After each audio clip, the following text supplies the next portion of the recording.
2025 ఐపీఎల్లో ఎంఎస్ ధోని ఆడతాడా లేదా అన్నదానికి ధోనినే స్వయంగా సమాధానం చెప్పాడు. అంతేకాదు ధోని తన కెరియర్ లో మోస్ట్ ఎమోషనల్ మూమెంట్ ని కూడా చెప్పాడు. ధోని రీసెంట్ గా ఒక కార్యక్రమంలో పాల్గొన్నాడు అనమాట. ఒక ప్రమోషనల్ ఈవెంట్ అని చెప్పుకోవచ్చు. ఆ ఈవెంట్ లో జర్నలిస్టులు ధోనిని డిఫరెంట్ క్వశ్చన్స్ అడిగారు.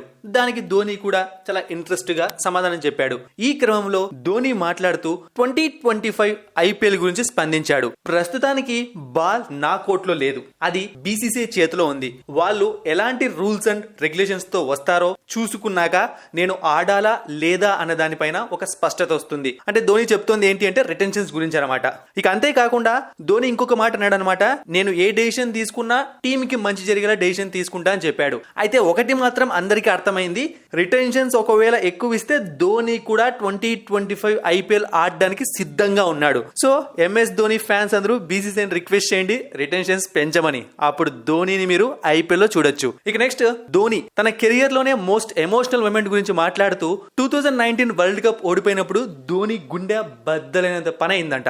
ఎందుకు అలా అన్నాడు అంటే ధోనికి తెలుసంట అది తను ఆడే చివరి వరల్డ్ కప్ అని. కానీ అదే చివరి మ్యాచ్ అవుతుందని తను ఎప్పుడు అనుకోలేదట. టీమిండియా 2019 వన్డే వరల్డ్ కప్ లో సెమీస్ లో ఓడిపోయింది న్యూజిలాండ్ చేతిలో. ఆ రోజు మ్యాచ్ లో ధోని మ్యాచ్ ని గెలిపించే క్రమంలో అవుట్ అయిపోయాడు అనమాట. అంటే రన్ అవుట్ గా వెనుదిరిగాడు. అప్పుడే మ్యాచ్ ఆల్మోస్ట్ ఇండియా ఓడిపోయిందని అందరూ ఫిక్స్ అయిపోయారు. జూలై 9th భారత్ తరపున ఎంఎస్ ధోని చివరి మ్యాచ్ ఆడాడు 2019 లో.